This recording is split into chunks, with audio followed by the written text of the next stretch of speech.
जय हिंद फ्रेंड्स। अब एग्ज़ाम का बहुत कम समय बचा है, लेकिन जो भी समय बचा है उसमें मैं आप लोगों के लिए कुछ वीडियो अपलोड कर रहा हूं। जो वीडियो काफ़ी महत्वपूर्ण है। आप लोग एक एक पॉइंट को ध्यान से देख लीजिएगा ताकि आप आराम से एग्ज़ाम में आंसर लिख सके। आप लोगों को पता ही होगा 10 क्वेश्चंस टोटल होंगे, जिसमें से एक क्वेश्चन, पहला क्वेश्चन अनिवार्य होगा जो सबको बनाना होगा। बाद बाकी जो बचा 9, उसमें से आपको 4 बनाना है। ठीक है ना, 9 में से कितना बनाना है? 4, जिसमें 4 थ्योरी 5 प्रैक्टिकल या 5 थ्योरी 4 प्रैक्टिकल होंगे। ये समझ लीजिए पहले एग्ज़ाम में क्वेश्चंस किस टाइप में आएंगे। इसमें से आपको 4 ही बनाना है।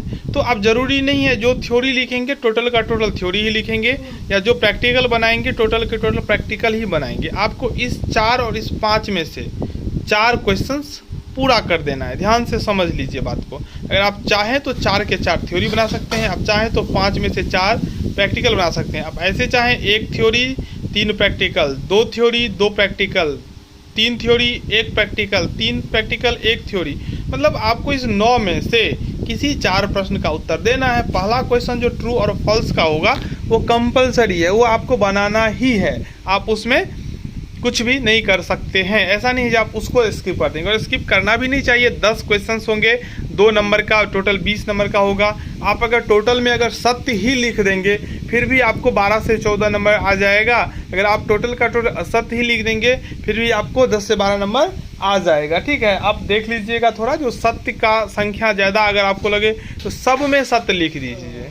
अगर जिसमें आप कन्फर्म है नहीं असत्य है उसमें तो असत्य ही लिखिएगा, बाद बाकी में आप सत्य लिख सकते हैं। ठीक है, तो ये आपका हो गया एग्ज़ाम का कैसे देना है। ठीक है, और कितने पेज में लिखना है, बहुत सारे स्टूडेंट्स ने ऐसा क्वेश्चंस पूछा है। तो कितने पेज में, तो आपको कम से कम 3 पेज लिखना है। कम से कम की मैं बात कर रहा हूँ। अब ज़्यादा से ज़्यादा 4, 4.5, 5 पेज, उससे ज़्यादा मत लिखिएगा क्योंकि समय आपका निकल जाएगा और क्वेश्चन छूट जाएगा। अभी जो मैं आप लोगों को समझाने जा रहा हूँ, लेखांकन की परिभाषा दें, इसका क्षेत्र, उद्देश्य, प्रकृति, सबको इसमें हम कवर करने जा रहे हैं। अगर आपको अच्छा लगा हो तो हमारे चैनल को सब्सक्राइब नहीं किए हैं तो ज़रूर चैनल को सब्सक्राइब कर लें। और समय बहुत कम है तो मेरे लिए, इस चैनल के लिए आप इस वीडियो को अधिक से अधिक आप शेयर करें। जिस ग्रुप में ज्वाइन किए उस ग्रुप में फॉरवर्ड करें, स्टेटस में डालें। ठीक है, ताकि और आपके दोस्त तक यह वीडियो पहुंचे। ठीक है, लेखांकन क्या है? लेखांकन को व्यापार की भाषा कहा जाता है। लेखांकन को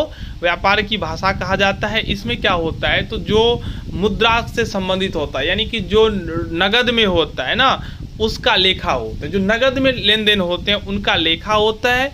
फिर उसको वर्गीकृत किया जाता है, निष्कर्ष निकाला जाता है। वर्गीकृत यानी कि अलग अलग एक मद के, एक तरह के आइटम्स को एक जगह लिखा जाता है।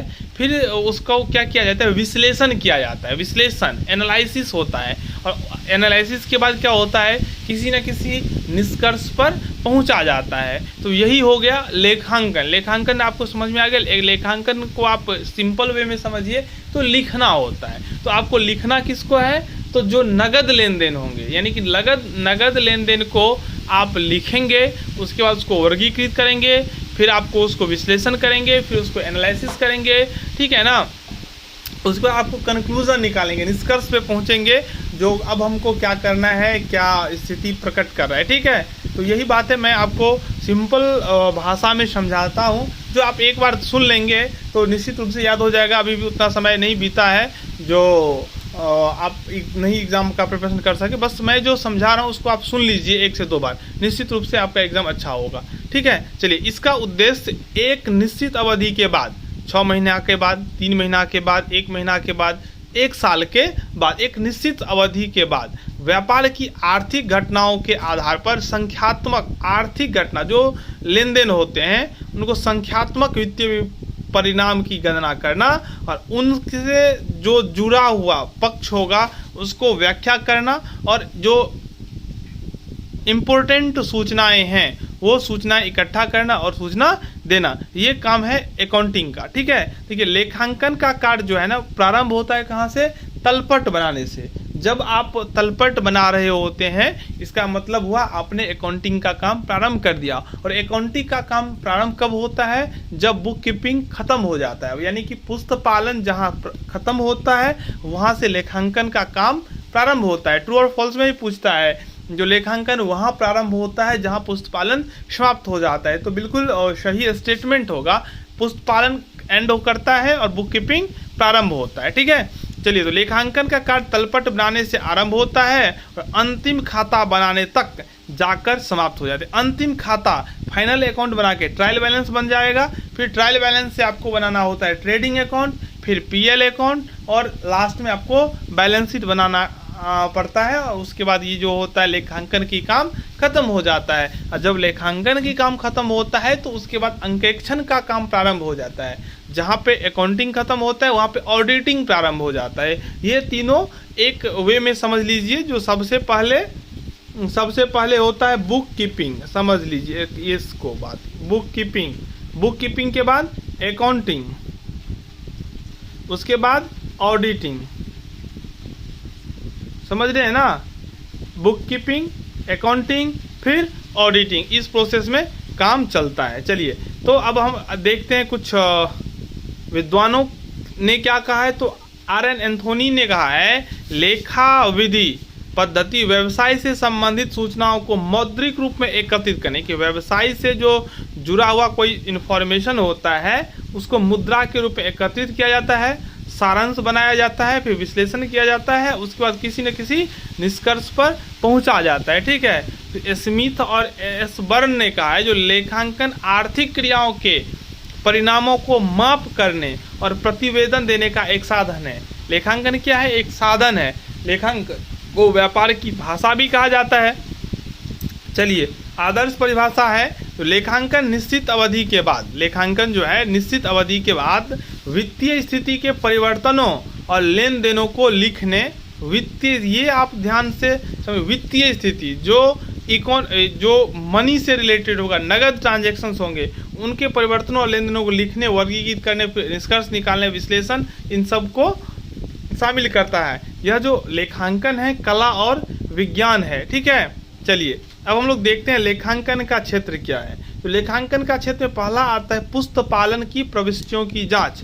आपको पता ही होगा, जो पुस्तपालन पहले होता है फिर लेखांकन होता है। जब आप लेखांकन कर रहे होते हैं तो आपको पुस्तपालन को देखना ही होता है, और लेखांकन का काम वही व्यक्ति कर सकता है जिन्हें पुस्तपालन का ज्ञान हो। ठीक है, और लेखांकन का भी ज्ञान हो। लेखांकन का तो ज्ञान होना ही चाहिए क्योंकि उन्होंने लेखांकन का काम करना है, लेकिन पुस्तपालन का भी ज्ञान होना चाहिए, तब न जाके बुक कीपिंग में हुए किसी भी प्रकार के त्रुटि को वो समझ सके, भाप सके और उसके आधार पर अकाउंटिंग का काम कर सके। तो पुस्तपालन की प्रविष्टियों की जांच करना, फिर खाता का योग निकालना, यानी कि टोटल करना अकाउंट का, या उसके बाद बैलेंस निकालना। खातों के शेष से आप लोगों को पता ही होगा, लेजर से ट्रायल बैलेंस बनाया जाता है, तो खातों के शेष से तलपट बनाना, क्योंकि हम जब लेखांकन का काम करते हैं तो तलपट से ही प्रारंभ होता है।